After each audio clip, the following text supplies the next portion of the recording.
খাগড়াছড়ির পাহাড়ের চূড়ায় করলা চাষ করে ভাগ্য বদলেছেন এক কৃষি উদ্যোক্তা। তার সফলতা এখন অনুপ্রেরণা বাকি পাহাড়ি কৃষকদের জন্য। কৃষি অর্থনীতির সম্ভাবনা ছড়িয়ে পড়ছে পাহাড় জুড়ে, আর প্রশিক্ষণ দেয়া সহ সব ধরনের সহযোগিতা দিয়ে কৃষকের পাশে থাকতে চায় কৃষি বিভাগও। জহুরুল আলমের পাঠানো তথ্য ছবি নিয়ে ডেস্ক রিপোর্ট।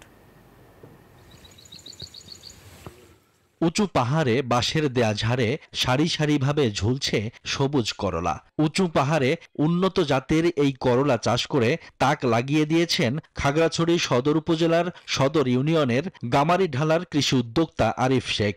নিজ উদ্যোগ, কঠোর পরিশ্রম ও উদ্ভাবনী চিন্তার মাধ্যমে করলার চাষ করেছেন তিনি।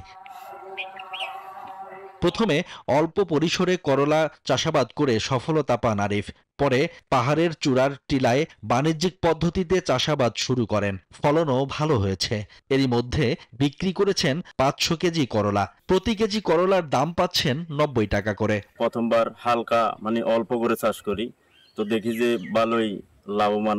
বান্ডেল থাকলে প্রতি সেনমানিতে টাকা বাঁচবে।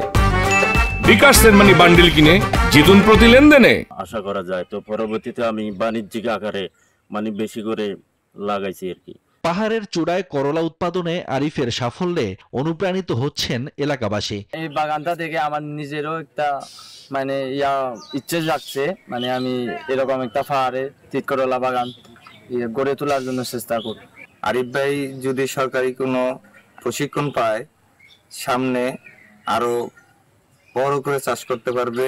পাহাড়ি জনপদের কৃষককে প্রশিক্ষণ দেয়া সহ কৃষি উপকরণ দিয়ে সহযোগিতা করার আশ্বাস কৃষি বিভাগের।